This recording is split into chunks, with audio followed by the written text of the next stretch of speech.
I'm about to do an audit of Iman's profile. So I'm going to be here on my laptop. I'm going to jump in here and actually walk you through all the different steps of his profile that I would recommend editing and any sort of basic tips for Iman that we're going to get him to implement on his profile. So let's get into it. So on my laptop over here, I'm going to start from like the top of the profile and work my way down to the bottom and just mention all the different sections that are essential and key to sort of nailing your perfect LinkedIn profile. So if we start at the very top in the URL bar, so as you can see up here, it says linkedin.com/Iman Gajimagomedov, and then it's got a bunch of numbers and letters here with like a dash. So first of all, it doesn't really look very presentable. Obviously you'd want a cleaner URL where it just ended at the end of his name. So all you need to do, I'm gonna have to show you on my profile, because obviously I'm not logged into his account. So through my profile, you'll have a section saying edit public profile and URL. All you want to do is click on this and it will open up another tab. And on here on the right hand side, you can personalize URL for your profile. So as you can see for me, I already have it edited to www.linkedin.com/in/Natasha Vilaseca. All Iman would have to do is click on the edit symbol, and then you basically like delete all of the numbers that will appear here and letters off the end and save it just as his name, like so. That's just better in terms of like looking nicer and also SEO for just searching up his name. So if we go back over onto this, move down onto the next section. So we've got, first of all, the banner. It's good he actually has a banner in place with the logo of his business, so IAG Media, Next Generation Social Marketing. I don't know if he's changed like a sort of catchline for it or he needs to update it. That's super simple to do. You guys can just use canva.com. It's a really just easy website to use to put together any basic like graphic stuff like that. For the dimensions, all you have to do is search LinkedIn banner dimensions and it'll give you the dimensions that you have to use. As a side note, I see a lot of people doing this and it's kind of like, it's annoying for them when they upload it and they get frustrated as to why the visibility changes. It is hard to sort of get the dimensions right as to where you want to place any writing and images, because as you can see, obviously on a desktop view, we can see all of this lettering. I think I'm on 100%, yeah. We can see everything right, and his public profile picture doesn't cut out the N, it doesn't cut out any lettering, so that's good. If you went on to mobile view, this would probably be half hidden and it would kind of just show this middle section. So you can actually find, if you Google it, you can find sort of templates of dimensions and it will have a visibility area, which will show you whereabouts you should place your logo or any writing so that it appears both on desktop view and mobile. Another thing with the banner and the logo, it's good to also have it implemented to your company page, which he does have here. If I open this up in a new tab, so I'll have the same banner, I'm guessing. No, he doesn't have a banner. Iman. Okay, yeah, so Iman, you should put your banner as well on the company page just to keep everything sort of congruent. But yeah, it's super easy to do, you literally just do the same thing. Also, this looks like it's the wrong sort of, it looks kind of pixelated, so I'm guessing you've tried to like zoom in on an image or something, so that kind of needs to be redone for it to look presentable again. But yeah, anyway, back to this. So the next section is the profile picture. I would change this to something more sort of professional with better lighting. Just sort of like front on, you don't want to think fully like passport photo, but you want it to be like a light background where you can see the person's face and their eyes. It's just basic psychology. Like obviously when people can see a face well and like eyes, they feel like they can connect with them more and sort of see them as a human being, not just an online profile. So yeah, I would suggest changing this to a different photo with a lighter background, especially also just to stand out from IAG. Otherwise it kind of looks like it just blends into this and like the shadow on his face. You can't really see his face properly. So I'd change that. Going down to this bit. So this is probably one of the most important parts to have executed well on your LinkedIn profile. Now, founder at IAG Media, it doesn't set you apart from the thousands of other people on LinkedIn that are a founder of a company. obviously if you don't know who IAG Media is, you don't know what they do, this doesn't mean anything because it's just like, oh, another founder. Like there's so many of those. This is a perfect place to put in some keywords, which I will touch on in a second, but also just sort of describe who you are, who you help, and how. So you're a founder at IAG Media. Do you guys help e-commerce clients? Like, who do you help and how do you help them? So paid traffic, Facebook ads, funnels, stuff like that. Like you want to kind of put a few keywords in there to help with your ranking. And also number 2, the most important thing that a lot of people forget about as well, is that your title is almost always going to be attached to your name where people can see it, where it appears on LinkedIn. So by that, I mean, for example, if I go onto my requests on my network over here, so I literally have to go through I have quite a lot come through, so I go through them every week just in bulk. But basically here, you have a name and then it gives me their title underneath as well. So this is basically a way that LinkedIn's done for you to be able to attach onto like whether you know that person, if they work at the same company as you, or like to know who they are and give a little bit of background info as to who like Chase is. So CEO at the Hustle Box and 10th Studios. If I just saw Chase Robbins, founder at 10th Studios, like I probably wouldn't even accept this because I don't know who Box and 10th Studios is. Obviously, if you have a little bit more spare time, if you're a smaller business owner, you might just be trying to connect and use LinkedIn for networking, but I would ask for like a little bit more information. I want to know, can this person benefit my network? And if they can't, I'm not going to accept them. So it's kind of brutal like that, and that's how business owners are going to think, and potential clients, if they don't know who you are and they're cold traffic, if they just see like a random name that they've never heard of, they don't know who you are, and you just say like founder and then a company name that they've never heard of either, then the likelihood of them accepting you is going to be pretty minimal. So yeah, I would actually recommend changing this title to something a little bit more in depth with your keywords, just so that when you send connection requests out, people know a little bit more about you and who you are, what you do. And then also when they do accept you, so for example, if you personalize a connection message and they accept you, so if I go over here, literally I can go here and Olivia Taylor, I'm always going to see who she is. So if for example she had put something slightly different and sort of said who she helps, or if she's like a little bit more information, and every time I spoke with Olivia on LinkedIn or had a conversation with her, I would be constantly reminded that Olivia does XYZ at Directive Consulting. So the reason that helps is it basically helps generate top of mind awareness. So if Eman, we can relate his name to helping clients increase their revenue by like 10x using paid traffic or whatever for like e-commerce clients. If we can make that association, any potential e-commerce clients or any clients that fit his needs and sort of qualify for his business, they're going to always see his name and associate it with something that is relevant to them, that could provide them with value. So that's something like really powerful, and that's something that you're not consciously going out of your way. It's just a little thing that you can change, and that will appear in connection requests, it will appear in messages, it will appear whenever Eman posts content, it will show his title as well, so that people will always associate Eman with his title and what he does here. So yeah, that's sort of that section. Going down to this side, so obviously we already kind of took a brief look at the company page. I'm not going to run through that because the profile is going to be what most of you guys need the most help on, making it look good. Basically, the company page you can't really mess it up, to be honest. So if we go here and go to see contact information, we need to add a website. So I know he has a new website. Obviously this will look neater when we've edited his URL. Email, I don't know if he still uses this one or if it's info at, or it goes to Esteban instead, like his assistant.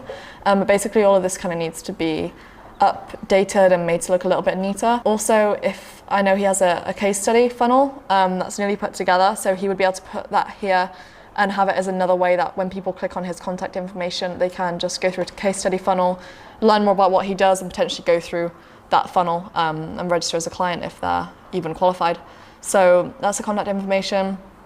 This, I'm very disappointed in you for only having 139 connections. I just know you've not touched your LinkedIn since you started it, which has probably been like a few years. I know you've just like had it there as a profile and not touched it, because I saw you log into it the other day and I saw how many messages and pending connection requests and stuff you had. So connections, you want to have a minimum of 500 connections. Anything above that, you don't see an exact number, it just says 500 plus. So he definitely needs to work on his connection requests. It's pretty easy to do. You can do it pretty quickly, either doing it manually or using some sort of automation tool.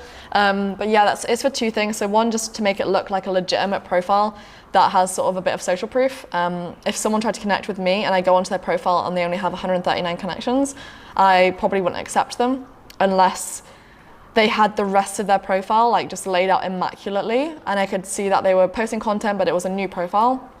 Sure, but like if they've got a small amount of numbers, is it a real profile? Like to be honest, like this profile, like it doesn't look like it's actually Iman's, like because obviously he's not put in any work for it. Like he's not tried to make it good, which is why it's not. But if I saw this, like if this tried to add me, I wouldn't actually think it was his profile. I'd be like, oh babe, like someone has like created a fake profile on your LinkedIn. Like that's what I'd think, and especially because the connections are down. Like none of this is really like up to date and stuff. But yeah, so with connections, you want to go to 500 plus for number 1, professionalism, number 2, social proof to show that you're actually a real profile, that you're legitimate and you connect with people on LinkedIn, you're using the platform. And number 3, because if you don't have, this goes for all of it in your profile, if you don't fill out many sections or you're not active on LinkedIn, LinkedIn is not going to favor your profile and it's not going to help bump your profile up in terms of like search rankings, SEO, like all of these little things aid towards you being found more easily by a prospect and also just in general LinkedIn SEO and also SEO on like Chrome or search engine. Now that's sort of the very top area that we just talked through. Moving on to this, so this summary doesn't really tell me anything. So years of experience, influencer marketing, like he has done so much that would be awesome to put in a really, really good summary, like into a really sick bio. Your summary should be a combination of personal and business accolades. So you want to have a combination of what you've done personally, like your drive, what sort of built you up to do what you're pursuing now and like your career. And also, like for example, with Iman, you could definitely like name drop a lot of the companies that you work with, a lot of your clients, because I know you don't have, like you're allowed to disclose like who you work with and their names and stuff. So you like be able to put their names in here and drop some really cool names for social proof, so that if somebody goes onto your profile, they're gonna see like how successful your business is and how many other people that you've helped, and like even getting testimonials from those people, which I will basically mention to you at the bottom as well in terms of the recommendations. You could put so much in your summary that would just help you like 10 times. You probably won't even really have to do much outreach because your profile is going to speak so highly of like the accomplishments and like what you've achieved with your business and for other businesses that it's going to be enough social proof by itself. You'll have clients coming to you, not the other way around. So yeah, and back into the summary. This is also an excellent place to put in a load of keywords. The best way to come up with that is to go onto a website. Let me see if I can find Iman's website. So IG Media. So this is his website. So the best way to do keywords is if we go on to how can we help.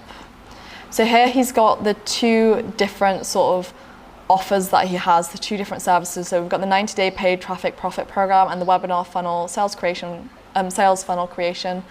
These are all basically kind of keywords. So webinar funnel, sales funnel, paid traffic, profit program, like Facebook ads, specialist, e-com, training business clients, 7-figure advertising, like all of this stuff in here. I would basically recommend building a list of maybe 10 keywords, 10 to 15 keywords, and actually just implement it into your summary. So the easiest way to do this is sort of mention it throughout what you've done with the business, what you guys offer, and then put a section which is like, we specialize in, and then you can list the 2 services that your agency offers. And then from that, at the bottom of your summary, we can also put a link to your case study funnel and be like, if you'd like to learn more, please see the case study funnel below to like learn more and like be able to book a call or apply at the end. Have like a soft CTA to send them to somewhere else as traffic. Another side note for this, a lot of people when they're trying to build out a summary get lost as what to say. They're not really sure how to write it. So they'll search up other people's profiles and basically take what the other person has written. Obviously, it's fine to model, but if you take somebody else's work directly, it's gonna just look obvious and it's not gonna help you out or the person who you've taken it from. So I would say try and be as original as possible. Try and come up with your own keywords and the own flow to your summary. It's fine if you take a little bit of structure and you're like, okay, I really like how this person has used like this section here and like how they covered this topic, specialities to about them, or like the history, or like how they've sort of laid it out. That's fine, but please try and put in your own personal twist and use your own facts and what you actually do yourself, because it's just gonna come across as obvious and you're gonna get found out anyway down the line when you get on a call. If you've lied in your summary or you've just kind of like not been yourself, it's gonna look very obvious when people read your articles or your content and they see your summary and say this doesn't really sound like it's you as a person.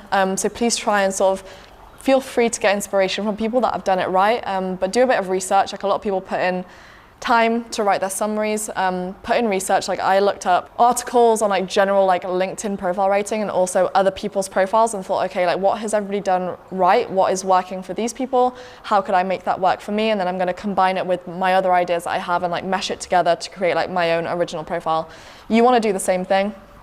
So that's just like a side note. Otherwise it's just gonna look like clones of loads of profiles, and then all these business owners are starting to feel like they're going to get spammed if you have people sending out like the same outreach messages, or they have all the same profiles, they do the same thing, the same titles.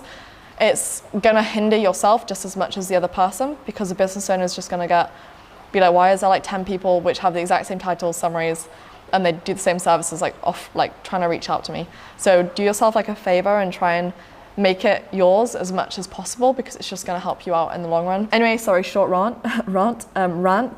Back into the profile. So down here, if he had posted any content, it would say. So on mine, if you go down, there's like articles and activity, and then the experience section. So articles and activity would be just around here, and then experience. He's sort of he only really needs that, to be honest. But for experience, you can really you can fill it out a lot more, so you can give descriptions of like what you did there. So if you go on here, so I could write a description in here, so he'd basically need to do the same. Go here, add a description about IAG, probably similar to what he could put on the company page about what IAG does and who they help. It'd be good to have that experience here. And then this is a huge section, so skills and endorsements. You have got a maximum of 50 that you can put down in here. Obviously Iman hasn't used all of them. I think it's got 3, 6, 9, 10, 11, 12, like 13. So we can add another like 27. Did I just do the maths right? I think I just messed it up. Yeah, so he could do like way more endorsements, like add them up to top it up to 50 in there. What you want to do is you want to have a bunch of keywords. So again, from the list that we created from the website, like 10 keywords, you want to make sure you have them all in here and also update it. So I know a lot of these isn't relevant to him anymore. Like he doesn't do lifestyle photography as a service or anything. He doesn't really do any of these things. All of these skills and endorsements are breadcrumbs that will lead a potential prospect or client to your profile. So anything that is related to you, your agency, your services, anything that you have as a skill, it could be like Photoshop, it could be like Facebook ads, Instagram management, SEO, etc. You want to have that all in here and have the 3 most important ones at the top, because these will get most highly endorsed. A way of getting endorsements, by the way, is anybody that you accept. So any sort of requests that you have. So if I go over here onto my network, anybody that I would open up, once I basically accept somebody, I would accept them. Before you've accepted them, you can't endorse them for a skill or anything, so you have to accept them. It will go onto a different page, go back onto this page, scroll down, and then I would be able to basically like endorse this person. Normally, like people will only endorse the 3 that they have here, because obviously they have to click show more to see the rest, and most people will just endorse these ones. So you want the 3 at the top to be the 3 things that are your main skills, your main attributes that you want to sort of show off on your profile. You want to have them here, and they will end up having the most endorsements. Okay, cool. So moving on to, well, he doesn't really have anything else down here. Basically what you should have is you should have a recommendations section, which looks like this. So down here you should have recommendations. Basically this is people that have basically like said nice things about you and written about your services, your skill set, and like how you guys have worked together, you can give them to other people and also receive them. So a cool way to get a recommendation is to do it with reciprocity. So for example, reach out to co-workers, previous co-workers, current people that you've done work with, clients, whatever. Basically reach out to them and be like, hey, I'll send you like a brief template of like what parts I want you to cover. You just fill in the gaps of like how you were with like working with me. If it's like a two-way street, you could say, hi, I'd love to give you a recommendation in return for you writing one for myself. Eman, you could get so many good recommendations from your clients and you'd be able to get them super, super quick. I know you've already got video testimonials, which I also forgot to mention in your summary. To add media, not to just have writing, it's really good to add in any video testimonials, any YouTube videos that are relevant. So sort of anything that's very professional that would appeal to a LinkedIn audience, and any client testimonials I would put into your LinkedIn summary so that when people go onto your profile, it's very interactive and they're immediately hit with, wow, it's not just this guy telling me that he's the shit and that he's amazing, it's also like 6 other clients that are talking about how much money this kid's like made them. So if you have loads of other people saying good things about you, it's just basic social proof. You're gonna just get taken more seriously like straight away. And people are going to be more interested in learning more about you, accepting your connection request and furthering on like a conversation with you to see if you could help them out as well. So yeah, with recommendations, basically reach out. You want to get like 5 to 10, as many as you can really. Just reach out to people with like a template and get some cool recommendations. And then also try and add anything you can like into the summary. So here I have like my case study funnel. I have my 2 LinkedIn videos. I'll probably like carry on adding more and add some recommendations here. Sometimes if the file is too long, it can take ages to load. Like I had a problem trying to put testimonials into this because it just wouldn't load for some reason. So maybe try using like an Ethernet cable if your Wi-Fi is not really strong, or trying to like cut the video down into a smaller size. So yeah, that's kind of like all the main sections I think that I've covered here. Yeah, I think that's kind of everything. But basically like the main thing with your LinkedIn profile is to fill out as many sections as possible as you can to the best of your ability. And that is basically like the first step to nailing your lead generation on LinkedIn. And yeah, I hope this helped, and I hope Eman takes all of my advice on board and implements it into his profile. But yeah, that's everything for this video. I hope you guys enjoyed it and found it super valuable, and I will see you in the next video.